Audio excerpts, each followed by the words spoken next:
o Cláudio Castro está sendo alvo de uma operação da Polícia Federal, que está sendo realizada agora de manhã, e a ação de hoje está investigando aportes feitos pelo Estado do Rio de Janeiro, por meio da Rio Previdência, em fundos ligados ao Banco Master, né? São 10 mandados de busca e apreensão aqui no Rio e no Distrito Federal.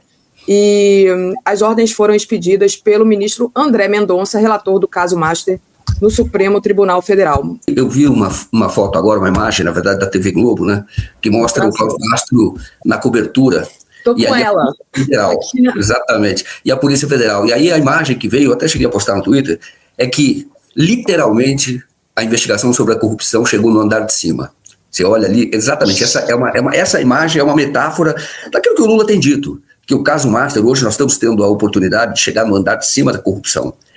Aí, claro, eu já estava fazendo uma matéria por conta de uma pessoa que nem é alvo da operação hoje, viu? Isso aqui é importante.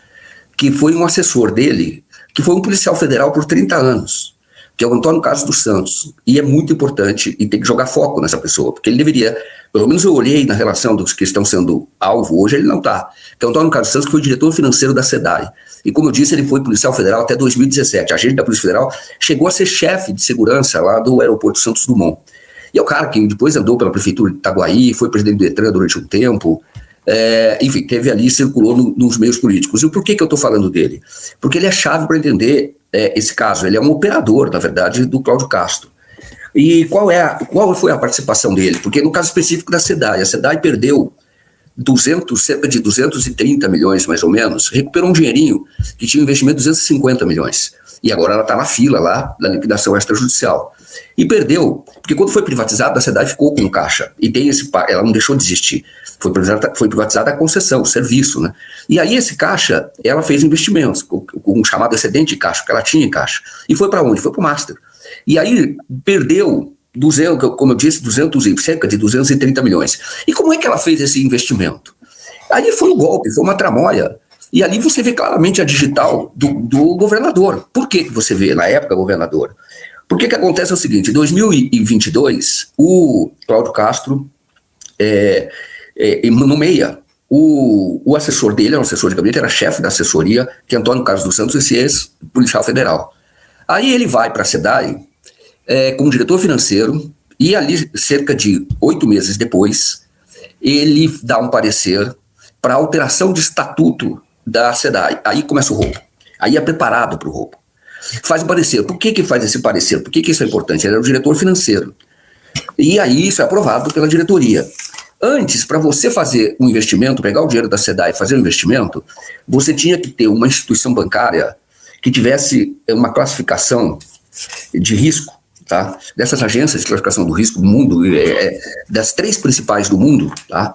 Você antes tinha que ter, você só podia fazer investimento, porque é dinheiro que tem que ser guardado, tem que ser bem aplicado.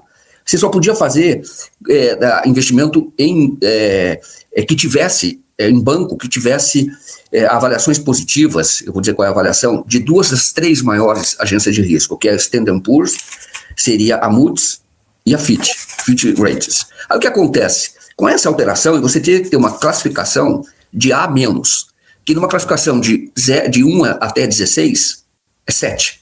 Então, você não é qualquer instituição bancária. Tem que ser uma instituição bancária que tivesse A-. Tem o AA, AA, A-, A positivo, A-. E depois você vai.